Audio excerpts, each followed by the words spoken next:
She had been dropping things for 3 years, and every time it happened, someone in the hallway would smile. Nobody knew that Arm had once held a tourniquet in place for 40 minutes, while 14 men waited to be pulled out alive. Her name on the staff roster was Margaret Elaine Voss. Room 114, AP United States History. 11 years at Hargrove High School, and in all that time she had never once raised her voice, never once requested a classroom aid, and never once explained the pale, slightly sunken scar tissue that wrapped the outside of her right forearm from wrist to elbow like a river seen from altitude. Most people assumed it was a burn from a cooking accident.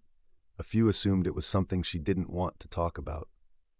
One parent, a particularly unkind woman named Deborah Prentice, had once told her daughter in the parking lot after back-to-school night that the teacher with the bad arm gave her the creeps.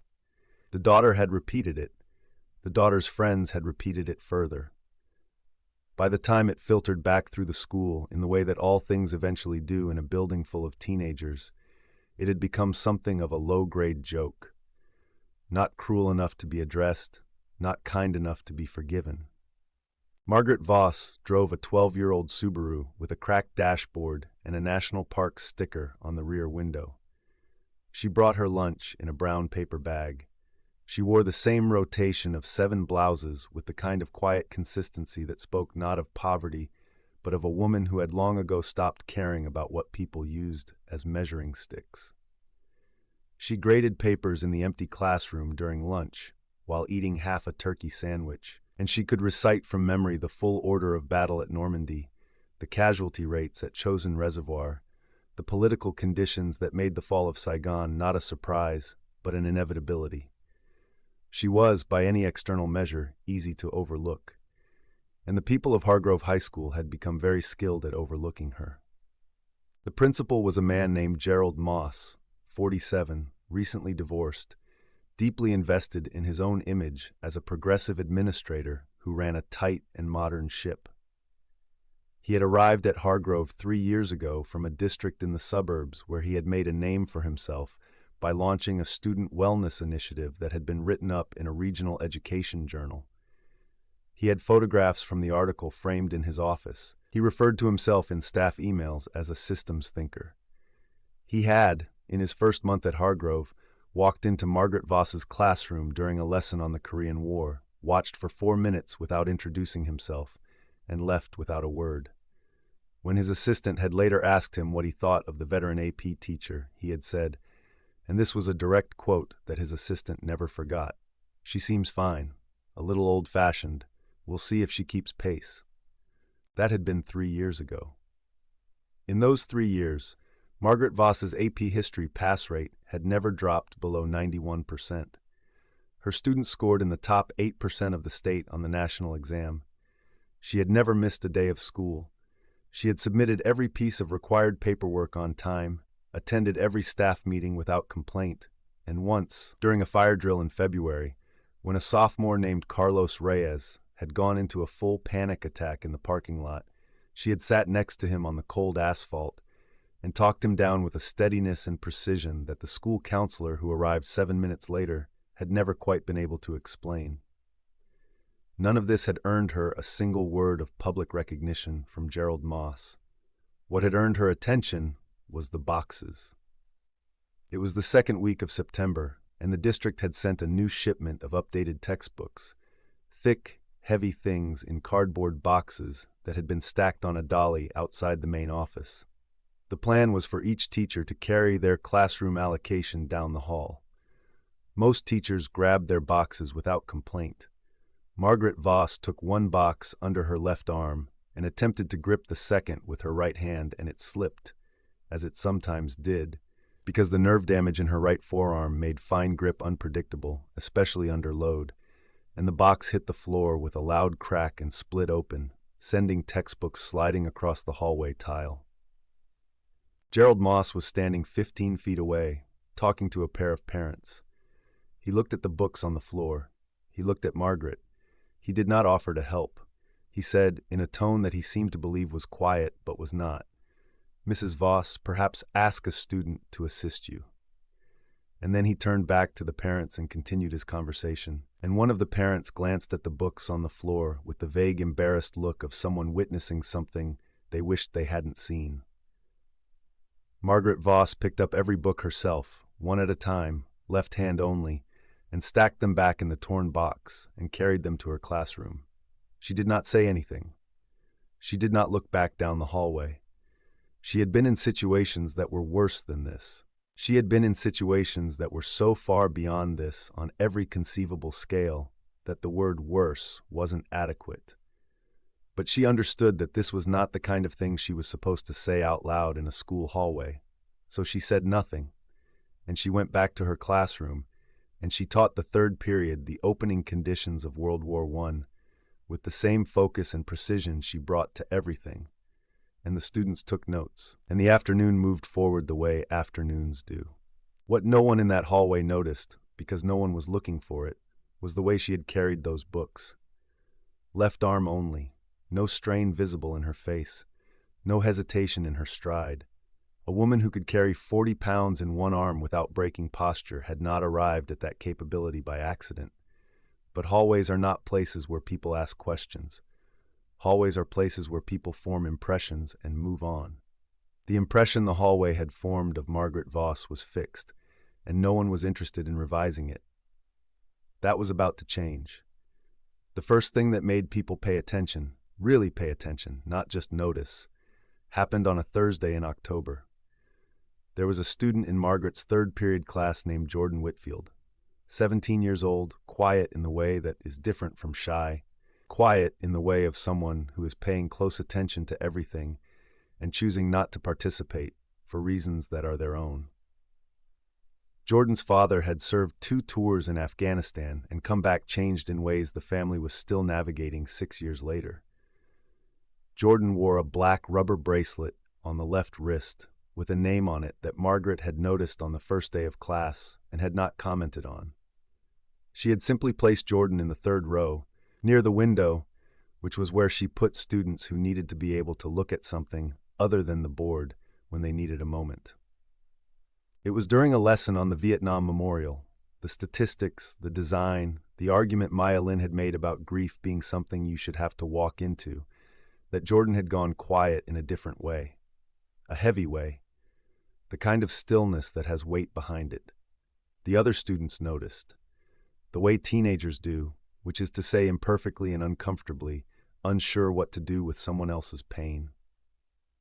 Margaret had paused mid-sentence and looked at Jordan and said, without drawing the room's attention to the fact that she was addressing one student specifically, "The people who built that memorial understood something most people don't, that honoring someone doesn't mean pretending the loss doesn't hurt.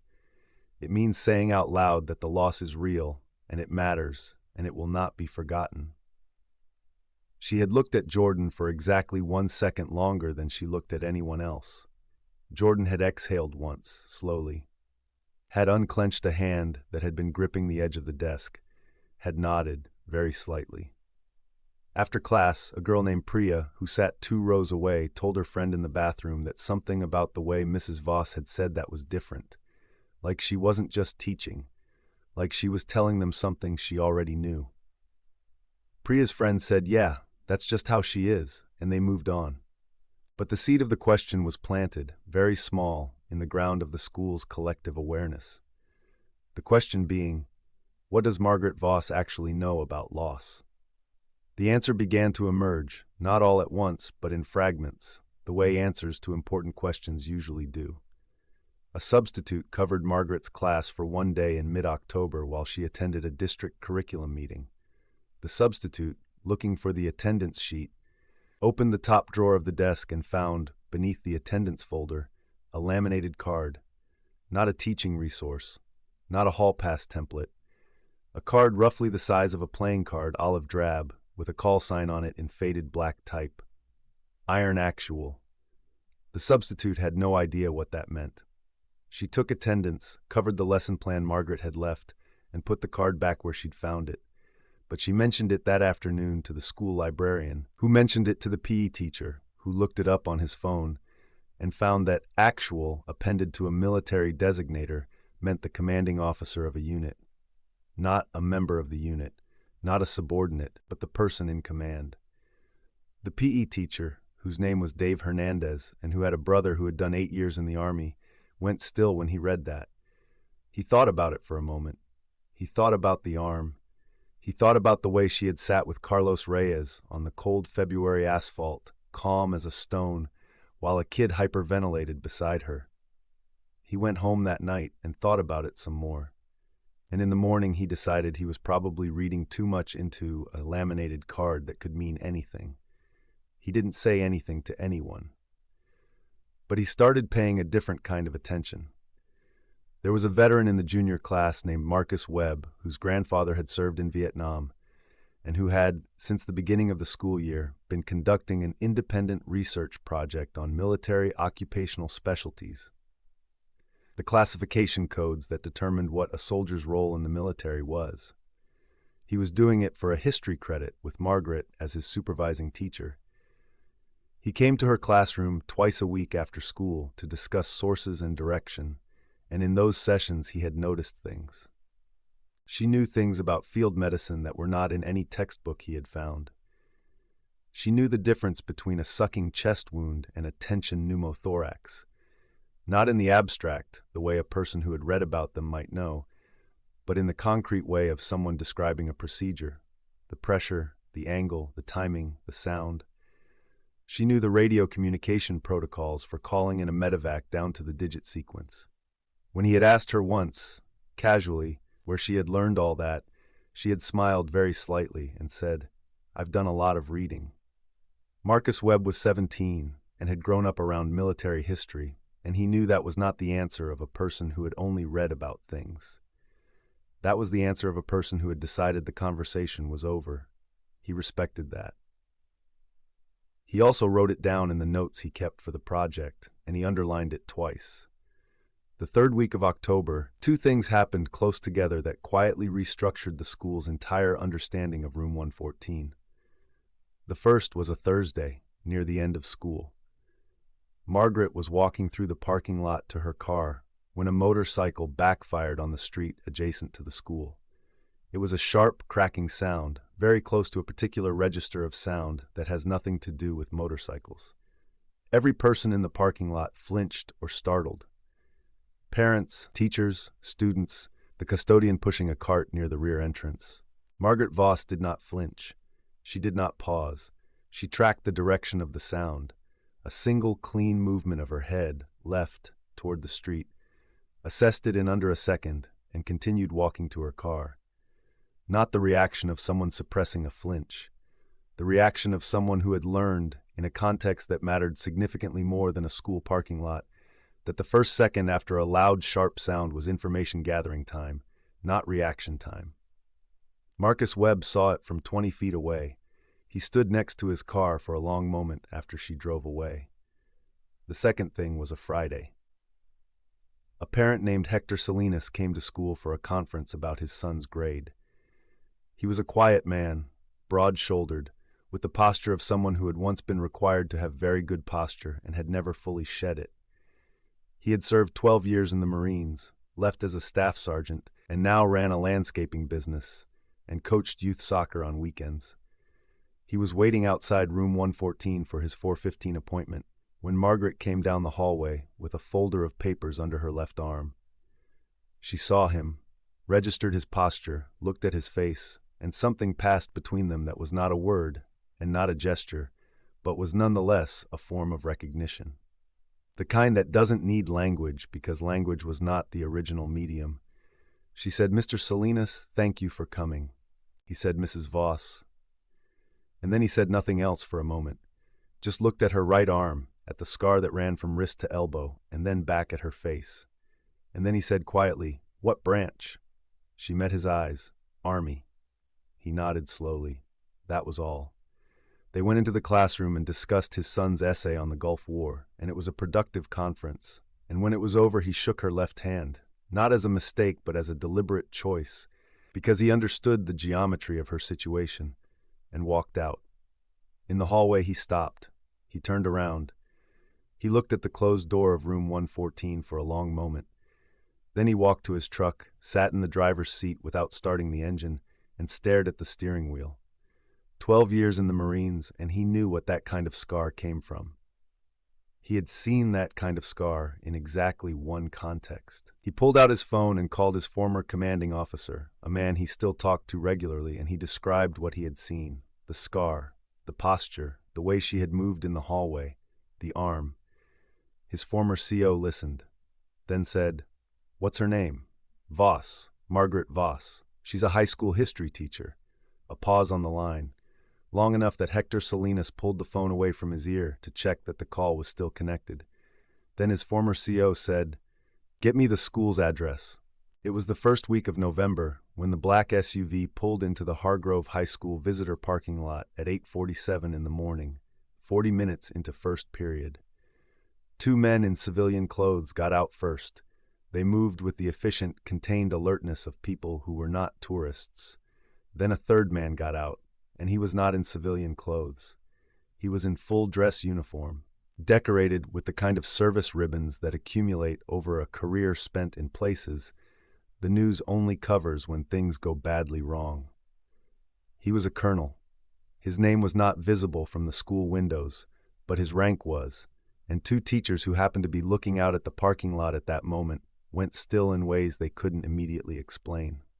Gerald Moss was in the main office when the front desk called back to say that there were military personnel at the front entrance asking to speak with a faculty member. Gerald assumed, reasonably, that it was related to a student, a family situation, a veterans benefits matter, something that would take 10 minutes and require him to pull a student file. He walked to the front entrance and found himself facing a colonel who looked at him with the polite, neutral attention of a man waiting for an obstacle to move out of his way. "I'm Gerald Moss, principal. Can I help you?" "We're here to see Margaret Voss," the colonel said. Not a request, an informational statement. Gerald blinked. "Mrs. Voss is in class right now. Can I ask what this is regarding?" The colonel looked at him for a moment. "It's a personal matter," he said. "I'd appreciate it if you'd let her know we're here." Gerald, who had expected to be in charge of this interaction, found that he was not and did not quite know what to do with that. He sent his assistant to room 114 with a note. Margaret Voss was in the middle of explaining the strategic calculations behind the D-Day landing site selection when the note arrived. She read it. She looked at the class for a moment, and something in her expression shifted. Not dramatically, not in a way that was easy to name, but in the way of a person who has been waiting for a particular kind of news and has now received it. She set the note on her desk. She told the class to read pages 190 through 200 and take notes on the logistical problems of the Allied supply chain in northwestern France. She said she would be back in a few minutes. She walked down the hallway toward the front entrance, and the way she walked was different. Not theatrical, not performed, just the walk of someone who was not, for the moment, pretending to be smaller than they were. Hector Salinas' son was in the hallway getting a drink of water when she passed, and he watched her go, and later he told his father that she looked like a completely different person. His father had said, no. She looked like herself. In the front entrance hallway, the colonel saw her coming from 40 feet away, and he straightened. Not corrected his posture. Straightened, the way the body does when it responds to something before the mind has fully processed what it's seeing. "Ma'am," he said when she was close enough. "Colonel Hartwell," she said. Her voice was the same voice she used in the classroom. Level, warm at the edges, nothing performed about it. "Iron actual," he said quietly. Not a question. She looked at him for a moment. "That was a long time ago." "Some things don't expire," he said, and then, "There's something we need to ask you." Gerald Moss was standing 8 feet away, and for the first time in the 3 years he had been principal of Hargrove High School, he had the distinct and disorienting experience of being entirely irrelevant to a situation occurring in his own building. What came out over the following week, in fragments and confirmations and one extraordinary afternoon, was a story that the staff of Hargrove High School turned over and over in their minds, like a stone that kept showing new surfaces. Margaret Elaine Voss had enlisted in the Army at 19, the second daughter of a family from rural Ohio, where service was not exceptional but expected. She had scored high enough on the aptitude battery to be offered training options that surprised her recruiters. She had chosen medical. She had been good at it, genuinely, unusually good at it, with the combination of physical steadiness and rapid situational assessment that the Army, when it has the luxury of being honest, acknowledges, is not something that can be fully taught. You either have the baseline or you don't. She had it. She had gone to the 68W pipeline and then to the Ranger Medical Program, and then because she was who she was, and the Army eventually figures out who people are, to a joint unit that operated in places that do not appear on the press briefings. She had served as the lead medical specialist on a unit whose formal designation was not the kind of thing that appeared in discharge paperwork. The call sign for the unit commander was Iron Actual. She had held that designation for 6 years. In the autumn of 2009, in a province of Afghanistan whose name most Americans could not locate on a map, her unit had been in a vehicle when an IED detonated on the left shoulder of the road. The blast had killed the driver and wounded 3 others. Margaret had gotten out of the vehicle under fire, moved to each of the wounded, and begun triage. She had been shot in the right forearm while treating the 3rd soldier, a through-and-through wound that severed a tendon and damaged significant nerve tissue. She had applied her own tourniquet one-handed, continued treating the 3rd soldier, coordinated the medevac on the radio, and maintained situational awareness of the firefight until the quick reaction force arrived. All 3 wounded soldiers had survived. She had been awarded the Silver Star. She had also been told that the nerve damage was permanent, and that while she would retain most function in the arm, grip strength and fine motor control on the right hand would never fully return. She had been 29 years old. She had left the Army at 31, completed her education degree at 34, and been hired at Hargrove High School at 35. She had never mentioned any of it. When the colonel had come to the school, it was because a foundation connected to her former unit was creating a permanent historical archive of the operation, and there were records and accounts that only she could verify. It was administrative, in the way that military administrative matters carry the weight of things that were real and dangerous and are now being organized into permanence. But the colonel had also come because Hector Salinas had made a phone call, and the phone call had traveled up a chain of people who had worked with Iron Actual, and there was a feeling, not an order, a feeling, that someone should go and see her. Because she was teaching high school history in a building where a principal had told her in a parking lot to ask a student for help with her boxes, and some things need to be witnessed by people who understand what they are witnessing. The afternoon it became visible to the whole school was a Tuesday. The colonel had returned, this time with 2 others, a major and a woman who had been the communications specialist in Margaret's former unit. They had asked, through the front office, whether they might address the school briefly as part of a Veterans Month observance.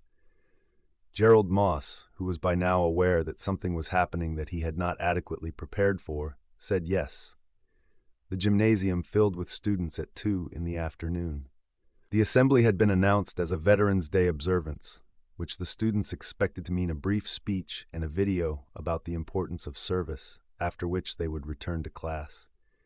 They filed in with the cooperative semi-attention of teenagers who have agreed to be present if not necessarily engaged. Margaret Voss sat in the back row of the faculty section, as she always did at assemblies. Brown paper lunch bag in her bag. The same gray-blue blouse she wore on the 2nd Thursday of every month. The colonel stood at the podium and spoke without notes. He talked about the nature of service, not in the abstract, not in the polished terms of public ceremony, but concretely, in the way of someone who has been in rooms where the stakes were not symbolic.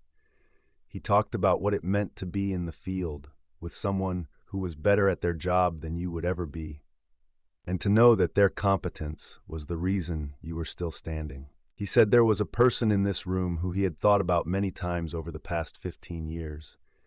He said there was a person in this room who, on a morning when everything had gone wrong in a place very far from a high school gymnasium, had made decisions that were not in any manual, and made them correctly, and had done so while bleeding from a wound that would have sent most people to the ground.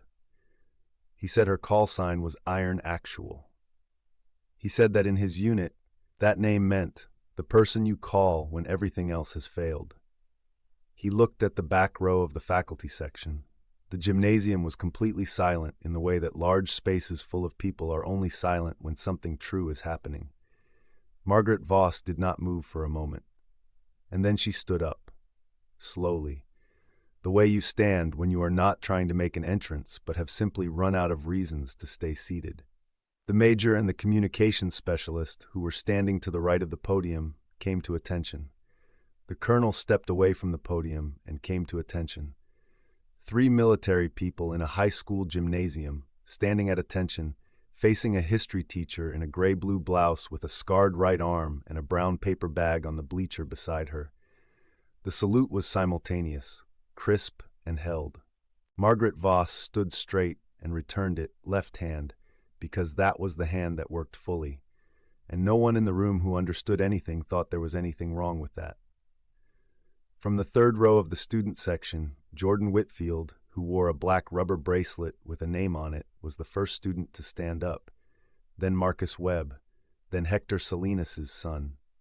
Then, in the way of things in large rooms when one true thing happens, row by row, the rest of the student body and staff of Hargrove High School rose to their feet in a gymnasium that had never, in its 30-year history, been so completely quiet and so completely full at the same time. Gerald Moss, standing to the left of the stage, did not stand immediately. He stood a few seconds after everyone else, in the way of a man who is trying to understand the distance between what he thought he knew and what is actually in front of him. The distance he was finding was significant. Margaret Voss looked at the room, at the students she had been teaching for years, at the faces she knew, Jordan by the window, Carlos, who had sat on cold asphalt with her once, Priya, who had said in a bathroom that Mrs. Voss seemed like someone who already knew things. She had not cried in a gymnasium since she was 16 years old, and her first coach had told her she was better than she thought she was. She did not cry now because she had learned in places that required absolute composure that the body's grief and pride and gratitude do not always require an exit. Sometimes they simply become part of the way you stand. She stood that way for a long moment, returning the room's attention with her own, and then she nodded, once, the way she always nodded at the end of a lesson when the students had gotten somewhere real. She sat back down. She picked up her brown paper bag. She would be back in room 114 tomorrow morning, first period, third row by the window, empty for whoever needed it most. That was the job. That had always been the job. Not in spite of everything she had been before, but because of it. Because she knew, in a way that could not be learned from a book, what it cost to keep going when things were hard, and what it meant to have someone who knew the cost and kept going anyway, right there in the room with you. Iron Actual. She had carried that name across 2 continents, through a wound that should have ended things, into a classroom where it had kept doing its quiet, invisible work for 11 years. Some call signs, it turns out, are permanent.